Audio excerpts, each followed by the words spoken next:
Vi får att nu att höra en trojbytta framlöve. Det blir Maj-Britt Skåradal som kommer att lägga fram några granskning från Sätsnon. Och så blir det Magne Moore som vet allt om det som gänger för sig av rörslig och granskningar på Sätsnon. Och det får att greja, och vi får även få en fotbollsspelare. Han heter Hans Blåsvær. Han har vel låtit til å gjøre kanningsene, som noe granskningsene til Maj-Britt. Så gjør så vel. Tid. Magne, du legger for det. Takk for det. Og fantastisk at dere her 3 år i area til hese rastøndene. Og som Etna sier, så får jeg helst stått at forklare sin om bakgrunn for til gransking som å gjøre, og et etterventende evne av hese rastøndene førusk gransking.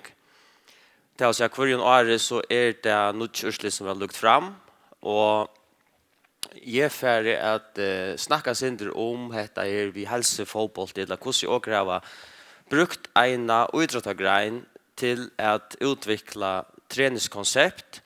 Og til etna sida kommer en fotballspelare at eisne greier fra. Så det eisne vi til å brøyta fætane at hva en fotballspelare.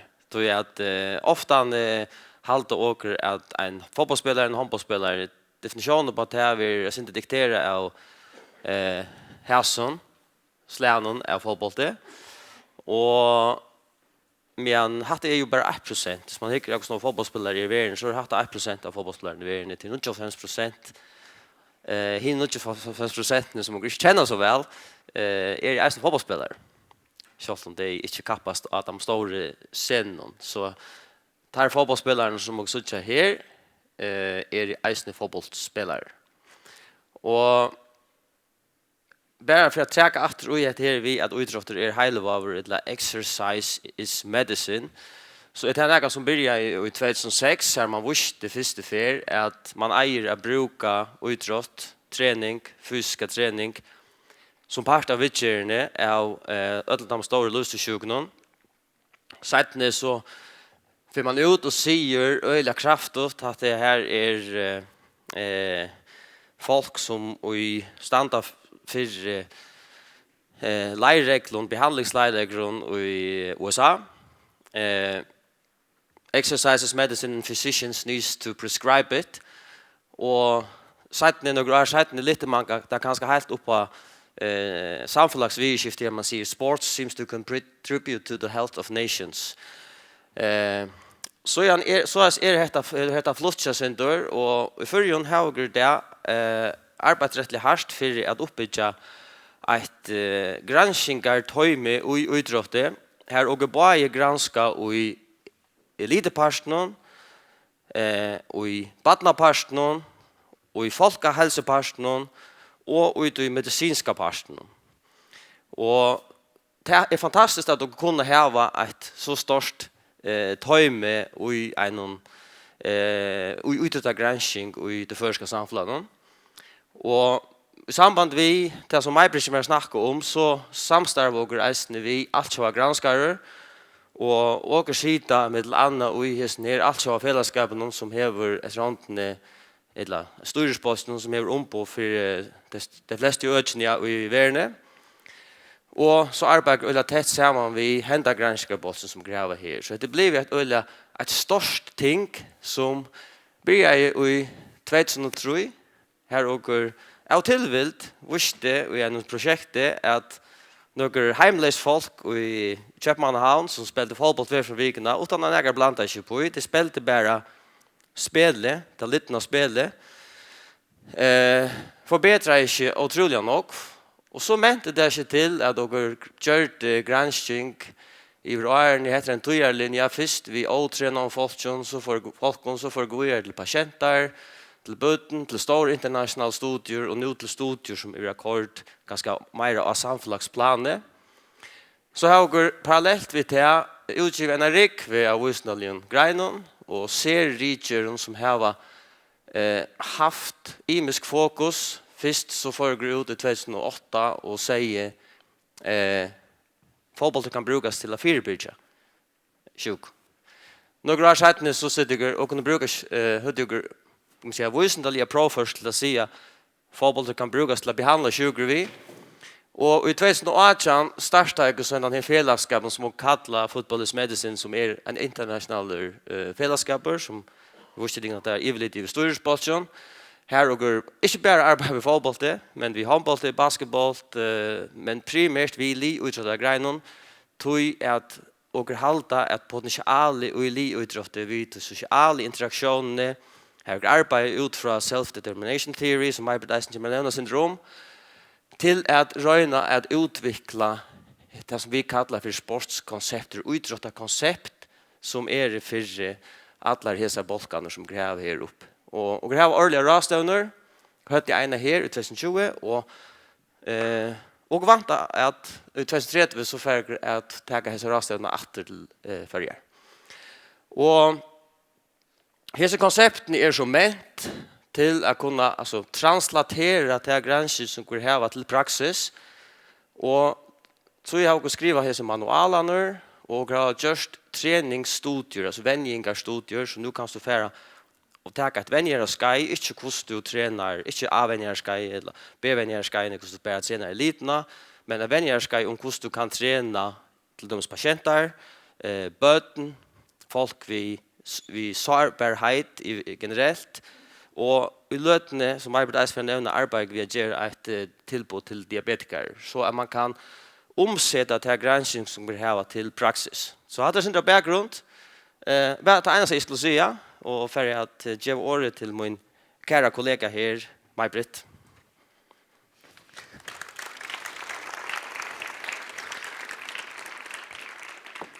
Tack för det. Ja, vi får alltså börja vi hade liksom bakgrund för några av som jag ska säga. Och vi får börja vi här kanningen så vi gör det förr i fjör. En kanning här vi kan av folk som har typ 2 diabetes och det var samstarv i mitten Froskabergsättre och Landsjukhus Stenemystöjna.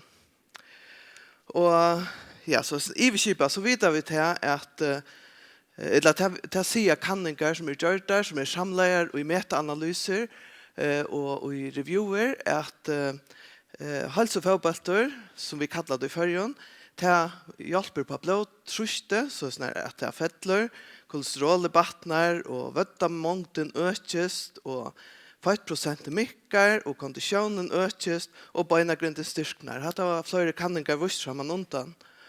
Och hade allt ordentligt gott, hade gått för öll, bäge frusk och folk som har kroniska sjukor. Och så har vi ösne kanningar ösne visst att det upplevs inte lika sträve att spela fotboll och hållspel som det är till döms att renna eller styrketräna och så vidare. Det är alltså inte till spelfaktoren gör det att det följes eller känns lättare. Och allt det alla den här granskningen som gör jag toina hon är samlad i sån här bulten så det sitter här och är för inte jag kan han det har vi stått till men det visar att fotbollsspelare som man nämnde kan brukas som förebygging, vitcher och som rehabilitering. Och det är alltså gott att spela fotboll och det är stottligt och så är det socialt. Och det är vi till att göra att folk tyma att vara en pastor av det och att tyma att bliva vi. Ja, ta så vitt så vill det kanna vi här kan inte som är för grejen inte från slutet från. Det var att hitta efter kvar överskan och i hälsofotbollsspelare här halsarna tjafältje som har haft diabetes 2 som man kallar det där och i minne en 20 år. Och om det spelar in att man får GLP-1 halva och till han halva som till känner som Ozempic som när folk får det är en spröjta som man teker. Och moner är agentje och renner fotbollsspelare ta en liten kanning så gör det in i kanningen och kvart motiverar till att röra sig. Och vi bjöd alltså folk som har haft typ 2 diabetes minne 20 år som var mellan 40 och 50 år över vi och det var 102 folk som tecknade sig över vi. Och så var det imser årsutger till att folk inte kunde vara vid det alltid. Och vi ända så vi att 111 folk var efter. Och det var så delt ut två bölkar, en kontrollbölk och en fotbollsbölk. Och 52 av hässon de tjökkenført och alla kanningarna.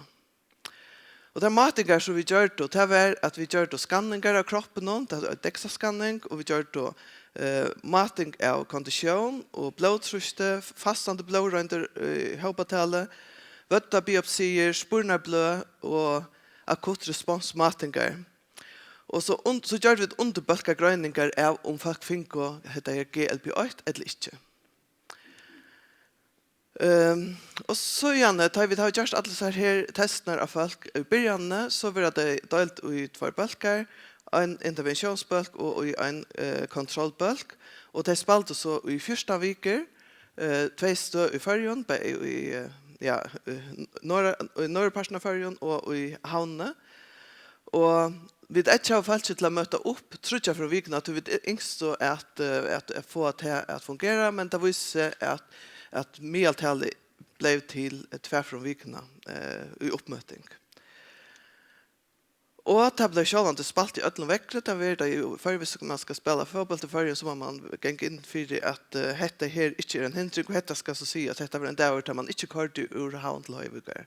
Och alldeles mötte husfältene, så det är nog fantastiskt.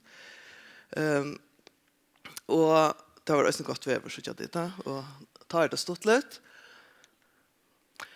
Några urslit kommer jag nämna här, middel annat här att EX betyder exercise bölkeren och CON betyder kontrollbölkeren. Så vänjingarbölkeren tar visste sig att fight mångden av timon hon minkar vi 1,4 kilo som nästan var dubbelt så mycket som jag timon så var i kontrollbölkeren. VO2 max, alltså kontitalet av timon öktes vi 1,9 och minkar vi 0,9 kontrollbölkenen, det vill säga monover på 2,4 som är faktiskt rättliga tojande och viktigt för hälsan till fölke att det var eller få dessa bättringarna i konditionerna och ta minkar om vandan för sjukon av sjukon och för att dödja. Blodtryck här var inte moner så mycket med bölkarna, men alluka så såg vi att det var en latching och till diastolska, alltså till lakra blodtrycken. Jag tar mig så var i vänjingarbölkenen och 2,8. Och kolesterol, här såg vi som så inte någon tojande mon med bölkarna, men vi såg att HDL, alltså det som man kallar för det härliga eller det goda kolesterolet, det battnar är till fotbollsbölkenen, och det är också en tojande markörer att bättre tog till han som minkar om vandan för agrakvaltjänk. Och så vi kände blodsockern, och här kunde man vanta att man vet att man rör sig så virkar insulin i kroppen bättre och blodsocker vanliga lackar. Men här så var det inte några mån, och det är till det att allt som var vi kan inte vara framman undan väl regulerade i blodsockern. Så här kunde vi som så inte sucha några mån, men vi såg att det som heter C-peptid som är ett uttryck för hur insulin i kroppen ger, han minkar i chattaimon som var i fotbollsbölken, och det vill säga att det hade mindre bruk för insulin, att insulin virkar bättre, räknar vi. Och så är det här, kvar vi avskan hej så att det var i GLP-1-vitcherna, och vi såg att i vänjingarbölkenen här vax lean body mass som ofta är uttryck för med andra vöttamassan, han vax vi plus 1,6 kilo chattaimon som inte finner GLP-1, men chattaimon som finner GLP-1 tar öktes vi minne, alltså 0,6. Och där ser man också i öronkanningen att GLP-1-vitcheren hever till avvarskarna att man hever väkttapp och att ösne är ett väkttapp av vötten. Så det hänger är det samma som man ser i öronkanningen. Fytemångden minkar i bäge vänjingarbölkenen och kontrollbölkenen, men de var större i chattaimon som finner GLP-1 och samma bör vi till som inte finner det. Och det känner man också från öronkanningen. Så nye støvan, hon at henda randomisere, kontrollere, jeg kan ikke så vidt hatt da. Hon vi venning i første viker, hon bøter om kondisjonene, særlig, tja, følte vi diabetes 2, og her så vi bedringer i kroppssammansetning, diastolisk blodtrykte, HDL-kolesterol, men avvirskan av blodsukkerstyringene var avmarska. Vi gjør det også pikket litt studie inn i sjølven studien som var at vi kan av månen i middelen gengefotball og rennefotball. Og her så vi til at HR stendte for pulser, at pulseren i bavomføren, hvis vi ikke til nyere, så gjør vi til at tjataimer som var i gengegruppene, her var han 40% av max, og tjataimer som var i renne, her var det 90%, så i bavomføren så heit det gå avvirskan.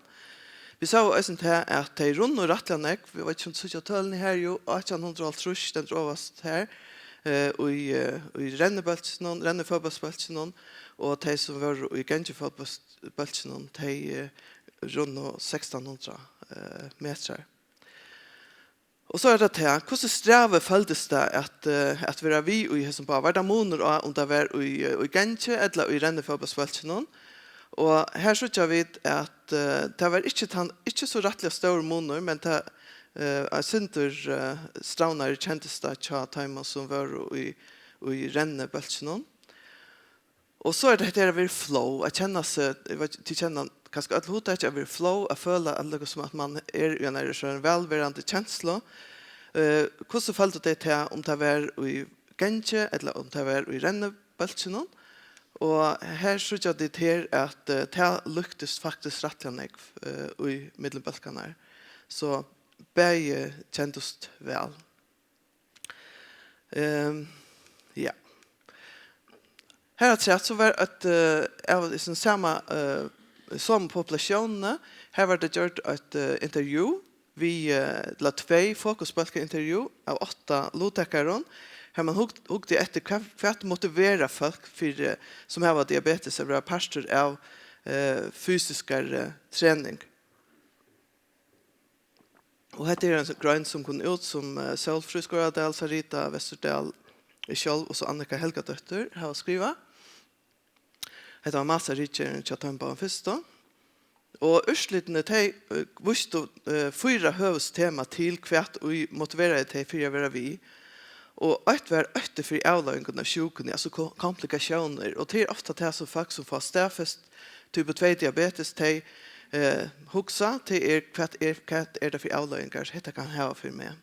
Og det motiverer deg til at venja. Og så til å begynne at venja, og vån om at holde fram, og til at være sosialer. Og alle sier temaen, det var spesielt at det at tatter som avvirker motivasjonen, at være kroppslige virken i hessen her bølgen. Og man nevnte at det som heter self-determination theory, som en teori som sier noe om hva det motiverer folk for å holde av til at venja. Og alle sier her til stier, eller sutjas atter i hese kannisene som tar gjør det, og kunne være vid til at skapa en innere motivasjon til at halda fram, så løsner at det motivasjonen til stier til å halda fram hvis man skapar karmaner til det. Og så det den evige spørende grunnmakten var inn i atom, til vi får alltid spørningen, hvor i fotball og hvor i kjøkst annet. Jo, vi snakker holdt fotball. Dette som vi presenterer her fotballter, tror jeg til det som vi har kanna, men andre har kanna bare basket, håndball, basketball og så videre. Her sier jeg ærende av å trene i Amadera og i Søsterviko, vi tatt en rast av noen hernere som er knøsværende, og de var et slags statister til kannisene til skøye tjåkon, og en stor glede heter en 3 grad time som var her. Og her synes jeg at nøkere time som var via rast, den standard om Ronaldo, som av Madeira och att bruka han som Lucas som hans att han är så känd för att slåa fyra att få implementera hälsofotboll i Östnäsjötajmon och granska mer ut. Och jag vill sitta och arbeta vid en nytt koncept som för folk med diabetes och som vi arbetar samman vid till internationella diabetesfällskapet IDF i Europa att göra ett koncept så folk för folk vid typ 2 diabetes så vi skulle lägga det fram i Slovenien och i nästa månad. Och jag måste säga tack till att de låttakarna så var vi och här är ett vetrarbildat av dem kama till ska visa kvar var vi och några av dem så låttak och tack till stolarna och så kommer Hans.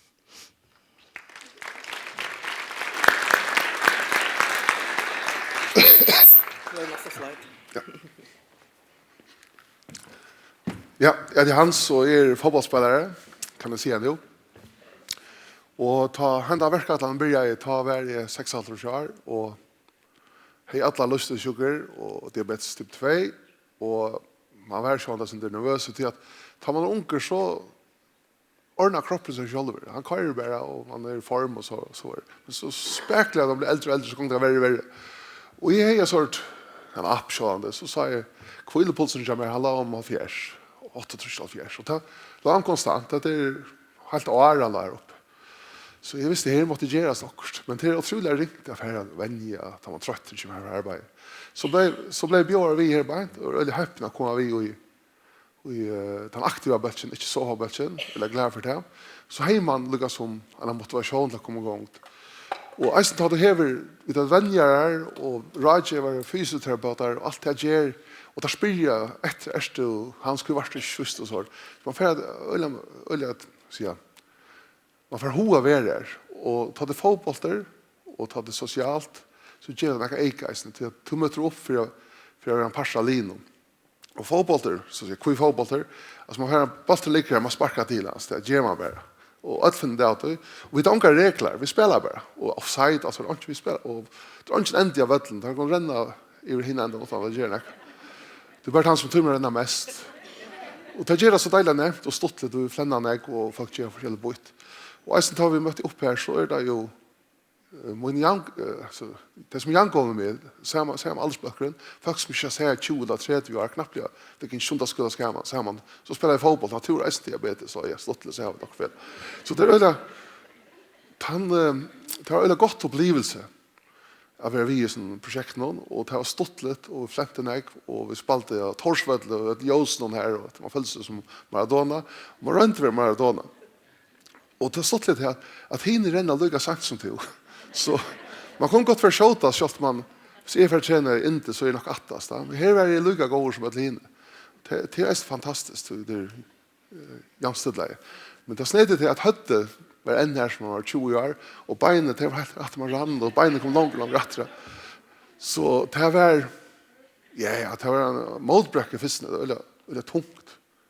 Att komma igång och vänja och pulsen var och i topp.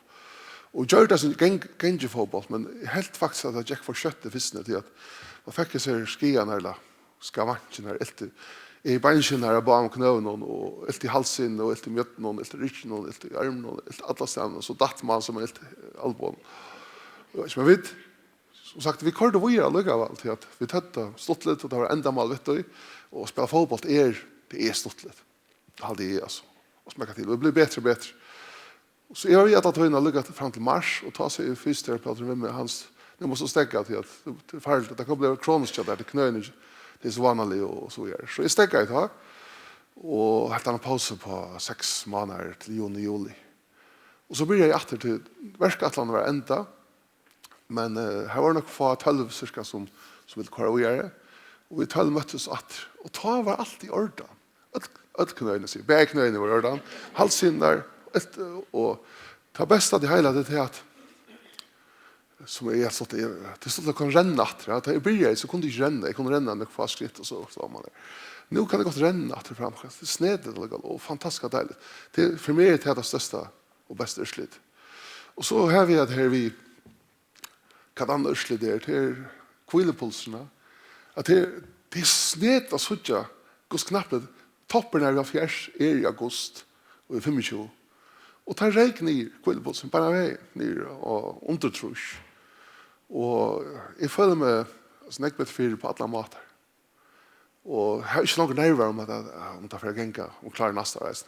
Till att man ser här bara inte i Arsvall rända och Arsvall landa. Och självt om jag lyckas längre ta projekt var livet och vi är det samma, så killen till har flott sig. Så att man får inte hitta till väkten, ja. Man hittar till hur orkar man och kanske hitta killen och så vidare. Så jag är det glad för det verkatlarna och ta sopra släppa vi. Och vi hoppas vi kunde, för det är ett halv som håller framme, men det är bara 5 eller 6 kvar affär som har tog i. Och att det är till ödlen väckare. Och ta det krävar och stormar 20, så tog man inte så väl.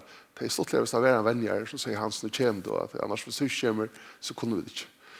Och så är det hit, som jag säger, till stora månader spela in och spela ut. Tog att gräsfödden, han är blöjter, stod dötter, så var det inte lika eld. Det var inte eld, men och i stedet renner han blöjten ordentlig eller gott, och tar det inte vegger runt honom, så tacklar man inte annan på samma mat, till att så bollen får bara långre, och han som orkar renna för ett, och så hinns som inte orkar, sen är börjat snitcher mat. Så det är väldigt gott att det är ute, kjolt med det för att blir kallt. Och så räknar det, så må man färra bara i räcklär. Så samtidigt så hade det något som har gjort att och vi röjnar hålla fram och röjnar på flera folk. Vi och cirka det. Stack 4.